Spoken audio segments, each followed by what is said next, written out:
The blood-red sunset painted the horizon as Francine Miller stood frozen at the edge of the cemetery, clutching the telegram that had shattered her world. Anima's Forks, Colorado, 1879, once a place of hope where she'd come to start anew, now the ground where she'd bury her only sister. "Miss Miller," Sheriff Tate said gently, his weathered hand briefly touching her shoulder. "I'm sorry about Elizabeth. Typhoid's been cruel this season." Francine could barely hear him over the roaring in her ears. Her sister vibrant, beautiful Elizabeth gone at 26, leaving behind 4 children under the age of 10.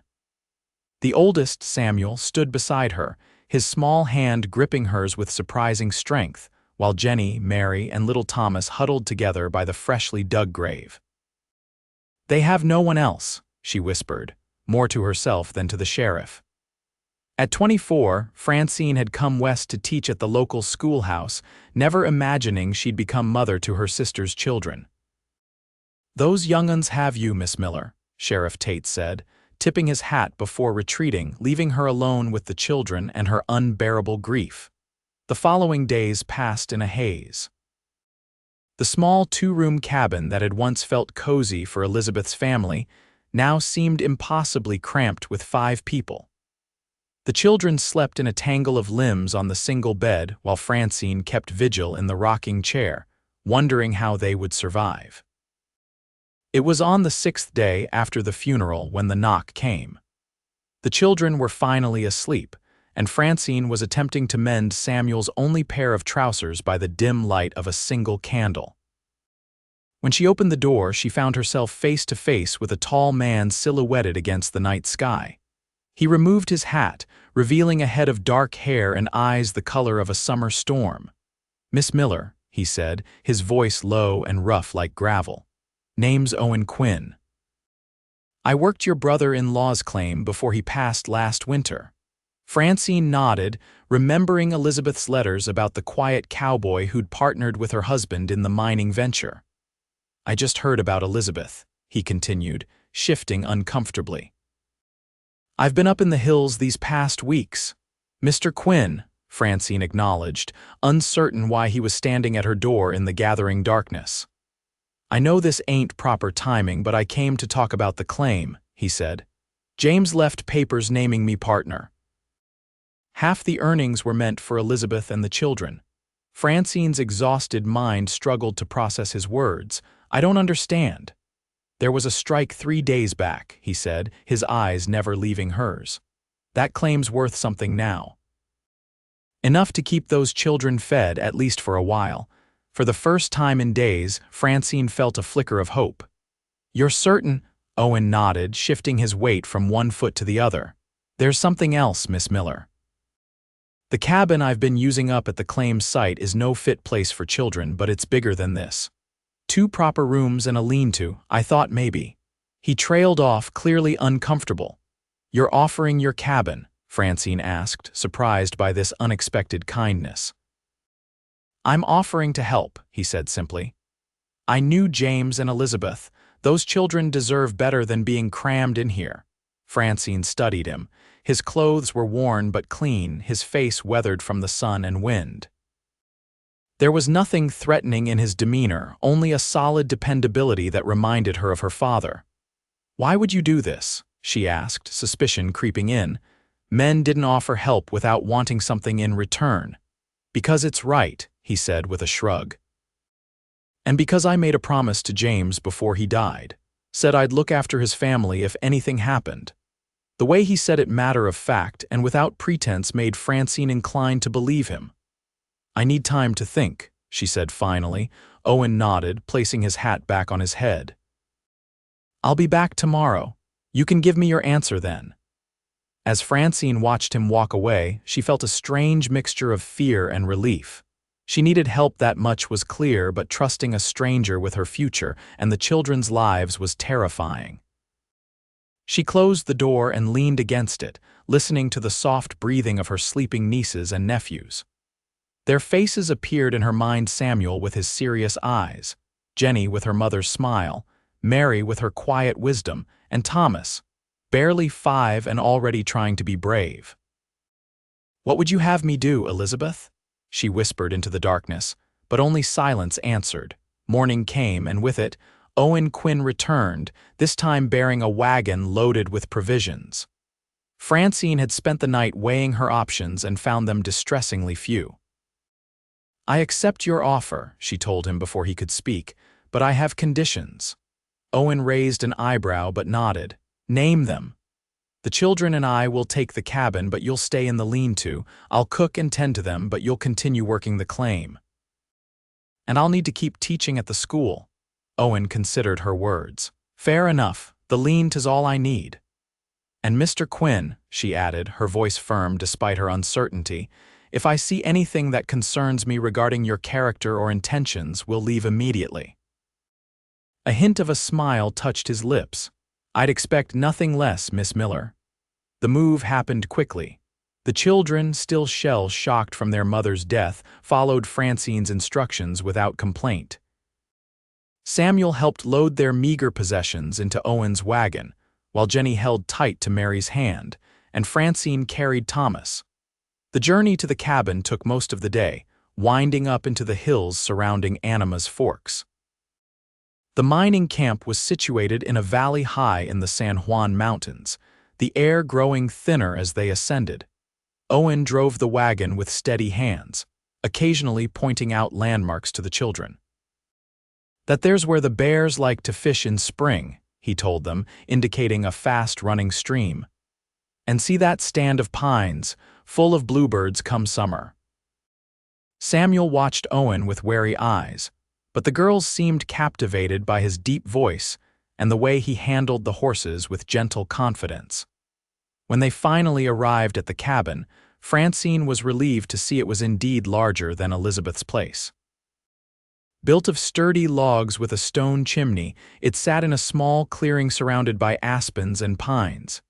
"It's not much," Owen said as he helped her down from the wagon, "but it's solid, keeps the cold out."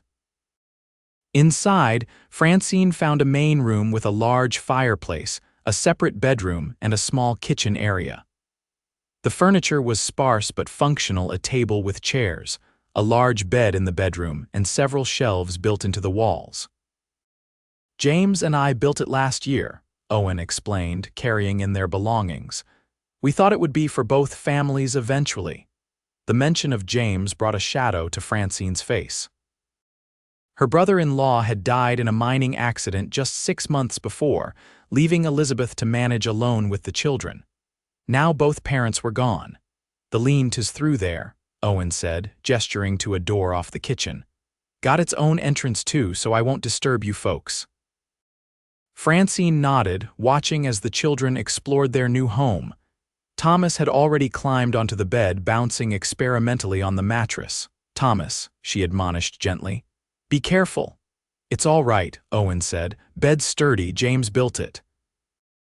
There was something in the way he said James's name, a mixture of respect and sadness, that made Francine look at him more closely. This wasn't just a business arrangement for Owen Quinn. He'd lost a friend. That evening, Francine prepared a simple meal from the provisions Owen had brought. The children ate hungrily, and even Owen, usually reserved, seemed to enjoy the food. "You cook like your sister," he commented, helping himself to more stew. Francine paused, surprised. "You ate with Elizabeth and the children?" Owen nodded. "Sometimes. When James was alive, they'd have me over Sundays after church." Another piece of information that Elizabeth had never mentioned in her letters. Francine wondered what else she didn't know about her sister's life here. After dinner, Owen retreated to the lean-to, leaving Francine alone with the children. As she tucked them into bed, the girls sharing the large bed in the bedroom while she and Thomas took the smaller cot that Owen had brought in, Samuel asked the question she'd been dreading. "Is Mr. Quinn going to be our pa now?" His voice was small but serious in the dim light. "No, Samuel," she answered carefully. "Mr. Quinn is helping us because he was your father's friend. He's just being kind. But who's going to take care of us?" Jenny asked from the bed, her 8-year-old face pinched with worry. "I am," Francine told them firmly. "I'm here now and I'm not going anywhere." The The children seemed satisfied with this answer, but as Francine lay awake later, Thomas's small body curled against her. She wondered if she was making promises she couldn't keep. Teaching at the schoolhouse barely provided enough for one person. How would she support 5? The next morning, Owen was gone before dawn, leaving only a note saying he'd be back by sundown. Francine used the day to organize the cabin and prepare for her return to teaching. The school term would start again in a week, and she needed to make arrangements for the children. When Owen returned that evening, his clothes were covered in dust and his face weary, but there was a satisfaction in his eyes. "The strike is holding," he told her as he washed up at the pump outside. "If it continues, we'll have enough to see us through winter and then some." The casual way he said "us" didn't escape Francine's notice, but she didn't comment. Instead, she served the meal she'd prepared and watched as he interacted with the children. Owen was patient with their questions, especially Samuel's endless queries about mining. He showed the boy a small piece of ore he'd brought back, explaining how to recognize the valuable minerals. "Could I come see the mine sometime?" Samuel asked, his eyes bright with interest for the first time since his mother's death. Owen glanced at Francine, seeking her approval before answering. "If your aunt agrees, perhaps when you're a bit older." His deference to her authority surprised Francine, who had expected to have to fight to maintain control over the children's upbringing. The days settled into a rhythm. Owen would leave early for the mine, returning in the evenings dusty and tired, but always taking time to speak with the children. Francine resumed her teaching, walking the 2 miles to the schoolhouse each day with the children in tow. The arrangement was working, but Francine remained cautious. Owen Quinn was still essentially a stranger, despite James's apparent trust in him. She watched him carefully, looking for signs of impropriety or ill intent, but found none. Instead, she discovered a man of few words but consistent actions. He never failed to bring something for the children: a smooth stone for Mary, who collected them, a carved wooden horse for Thomas, wildflowers for Jenny's hair.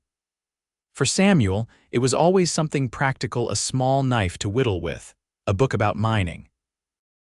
For Francine, he brought nothing but respect and distance, seeming to understand her wariness. It was a month into their arrangement when disaster struck. Thomas, always the most adventurous, wandered away from the schoolhouse during lunch. By the time Francine realized he was missing, panic had already set in. The town organized a search party, but it was Owen who found him, huddled and crying in a thicket of scrub oak half a mile from the school. He carried the boy back, his face grim but relieved. "He was following a rabbit," Owen explained as he handed Thomas to Francine, who clutched the boy to her chest, her heart still racing with fear. "I was so scared," she admitted, her voice breaking. "Thank you." Owen simply nodded, his eyes meeting hers briefly before he turned to join the other searchers who were returning to town.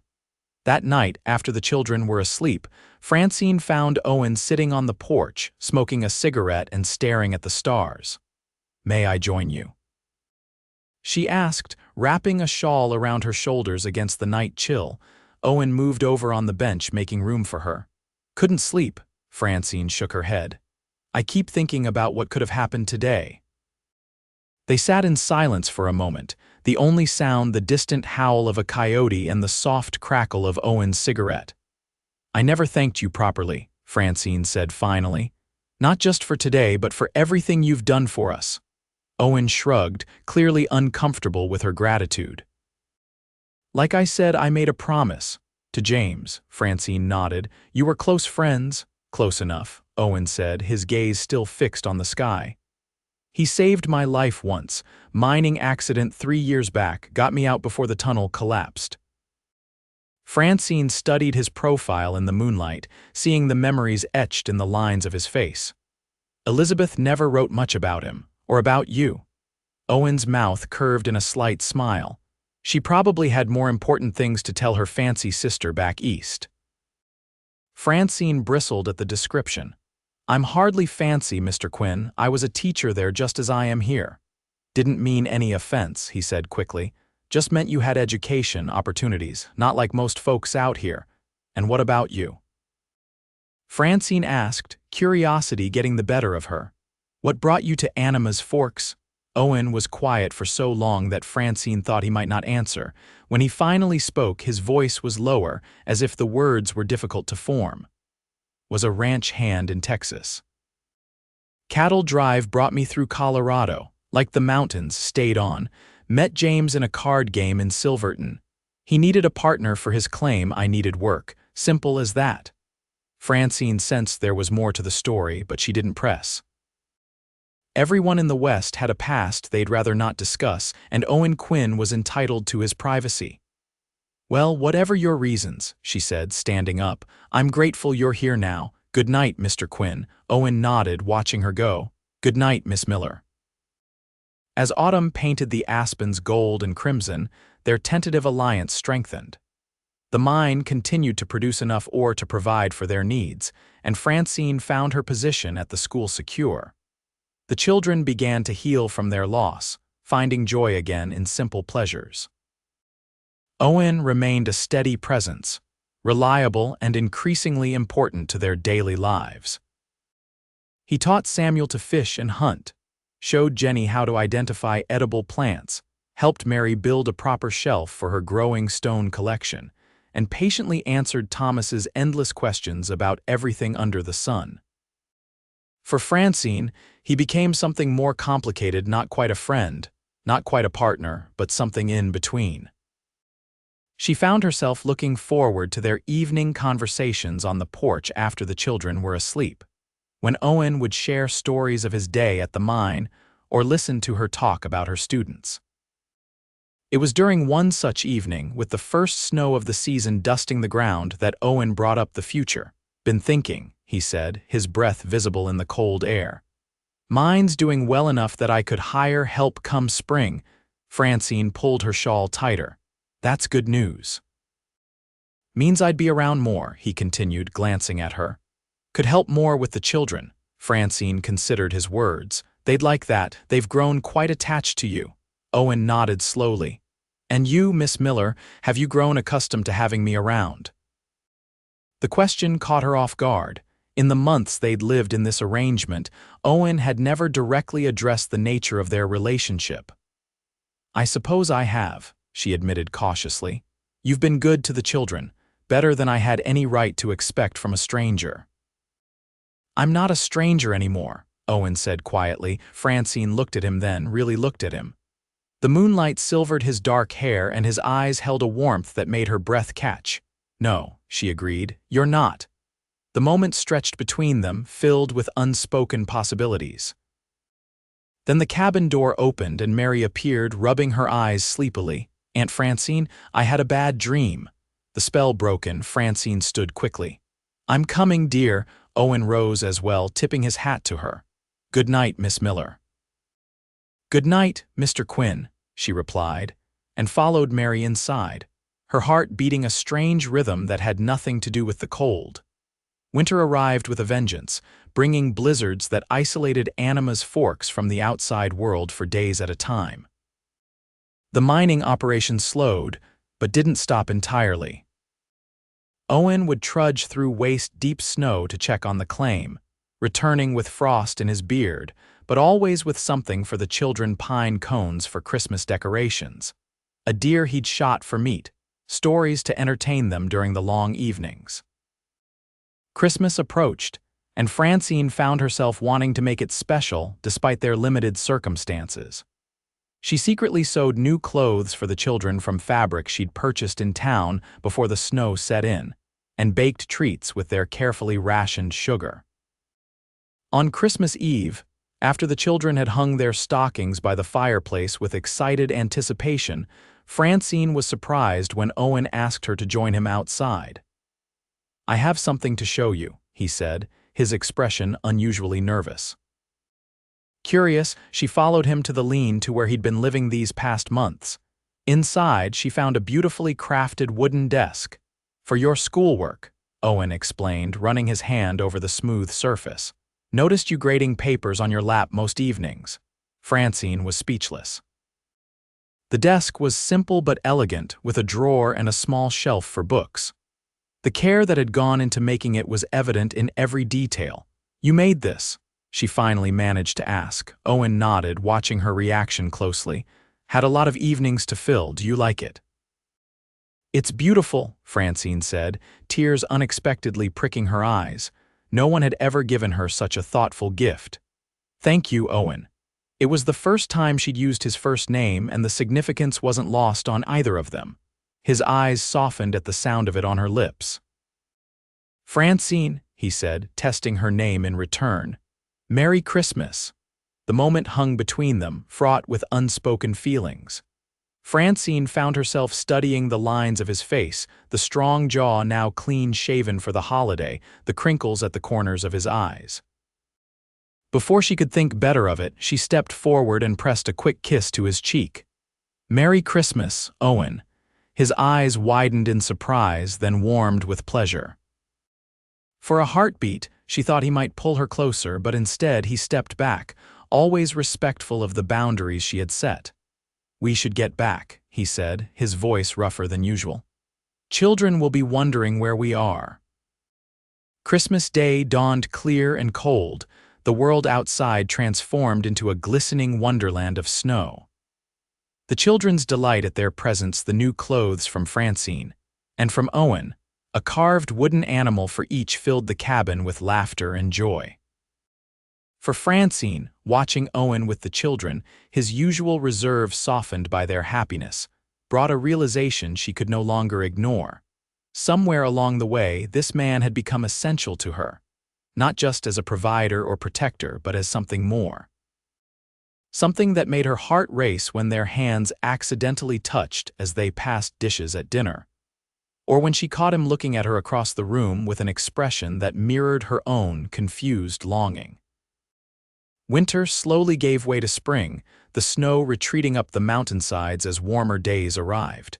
With the thaw came changes to their routine. Owen hired 2 men to help at the mine, allowing him more time at the cabin. He built a proper garden for Francine, tilled the soil, and helped her plant vegetables that would sustain them through the next winter. Working side by side in the fresh earth, their conversations grew deeper, more personal. Owen shared more about his childhood on a struggling farm in Kentucky, losing his parents young, making his way west with nothing but determination and a willingness to work hard. Francine told him about her dreams of having her own school someday, and the grief of losing both parents to influenza, which had left her and Elizabeth alone in the world. "And now you're alone again," Owen observed one evening as they watched the children playing in the yard. Francine shook her head. "No, I'm not alone. I have the children, and I have." She hesitated, then finished softly, "I have you." Owen's gaze intensified, searching her face. "Do you have me?" The question hung in the air between them, heavy with meaning. Before Francine could answer, Samuel called out, requiring her attention, and the moment passed. But something had shifted.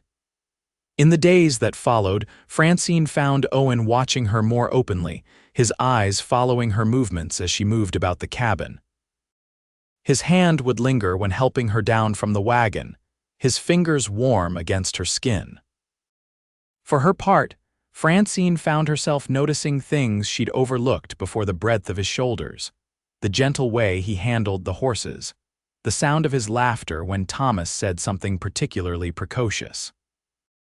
She began to take extra care with her appearance, pinching her cheeks for color before he returned in the evenings, wearing her hair loose the way she'd noticed he admired. It was Jenny, observant beyond her years, who finally addressed the unspoken tension between them. As Francine braided her hair one evening, the young girl asked innocently, "Do you love Mr. Quinn, Aunt Francine?" Francine's hands stilled. "Why would you ask such a thing?" Jenny shrugged. "Because you look at him the way Mama used to look at Papa, and he looks at you the same way." Out of the mouths of babes, Francine thought, her cheeks warming. "Mr. Quinn has been very kind to us all." "That's not an answer," Jenny pointed out with the unerring logic of a child. "No," Francine agreed softly, "it's not." That night, unable to sleep, Francine slipped outside to clear her head. The spring air was cool but not cold, the sky ablaze with stars. She was surprised to find Owen already sitting on the porch steps, staring up at the night sky. "Couldn't sleep?" he asked, making room for her beside him. Francine sat, careful to maintain a proper distance. "Too much on my mind," Owen nodded, understanding. "The children?" "Partly," she admitted. "Jenny asked me something today that caught me off guard." "What's that?" Francine hesitated, then decided honesty was the only way forward. "She asked if I love you." Owen went very still beside her. "And what did you tell her?" "I didn't answer," Francine said, her heart pounding so loudly she was certain he must hear it. "I couldn't. Because you don't know, or because you do?" Francine met his gaze, finding in his eyes the same vulnerability she felt. "Because I'm afraid." Owen's expression softened. "Afraid of what?" "Of losing more people I care about," she whispered. "Of not being enough, of failing these children who have already lost so much." With gentle movements, as if approaching a skittish colt, Owen took her hand in his. "You haven't failed them, Francine. You've given them stability, love, a home. No one could ask for more. And you've helped make that possible," she acknowledged. "I don't know what we would have done without you." Owen's thumb traced circles on her palm, sending shivers up her arm. "I didn't do it out of obligation, not anymore." "Then why?" Francine asked, though she thought she knew the answer. "Because somewhere along the way you all became my family," he said simply. "You, Samuel, Jenny, Mary, Thomas, you're what I come home to, what I work for, what I think about when I'm down in that dark mine." Francine felt tears welling in her eyes at the raw honesty in his voice. "Owen, he shook his head, stopping her words. "You don't need to say anything now. I just want you to know that whatever you're afraid of, you don't have to face it alone. Not anymore." With that, he raised her hand to his lips and pressed a gentle kiss to her knuckles, then released her and stood. "Good night, Francine." She watched him walk to the lean-to, her hand still tingling from his touch, her heart full of unspoken words. The next day brought unexpected visitors. Sheriff Tate rode up with a city-dressed man in tow, introducing him as a lawyer from Denver. "Mr. Harris here's been looking for you, Miss Miller," the sheriff explained. "Says it's about your sister's estate." Francine invited them in, curious and slightly apprehensive. Owen excused himself to take the children fishing, sensing this was private business. Mr. Harris, a thin man with spectacles and a precise manner, explained that Elizabeth had inherited property from a distant relative back east, a small house in Boston, and a modest sum of money. "As guardian of her minor children, the inheritance now passes to you to manage on their behalf," he explained, producing documents for her to sign. Francine was stunned. The amount wasn't vast, but it was enough to provide security for the children's future, to ensure their education, to remove the constant worry about survival that had plagued her since Elizabeth's death. After the men had gone, Francine sat alone at the kitchen table, the papers spread before her, trying to absorb what this meant. They could leave Anima's Forks, return east, start fresh in a city with more opportunities for the children. But the thought brought no joy, only a hollow ache. This cabin, this town, these mountains had become home, and Owen. The sound of laughter drew her to the window. Owen was returning with the children, Samuel proudly carrying a string of trout, Jenny and Mary skipping ahead, Thomas riding on Owen's shoulders. They looked like a family, not the broken, grieving group they'd been months ago, but whole and happy. When Owen met her eyes through the glass, his smile fading as he saw her expression, Francine knew with sudden clarity what she wanted, what she needed. That evening, after the children were asleep, Francine asked Owen to walk with her under the stars. They strolled in comfortable silence until they reached a small clearing where the view of the mountains was unobstructed, the peaks silver in the moonlight. "The lawyer brought news," Francine began, watching Owen's profile carefully. "Elizabeth inherited property back east. There's enough money for the children and me to leave here to start over somewhere else." Owen's face remained impassive, but she saw his jaw tighten, his shoulders stiffen. "I see. "Do you?" Francine asked softly. "Because I'm not sure I did until today." He turned to face her then, his eyes searching hers. "And what did you see?" "That home isn't a place," she said. "It's people, it's family." She took a deep breath, gathering her courage. "It's you, Owen."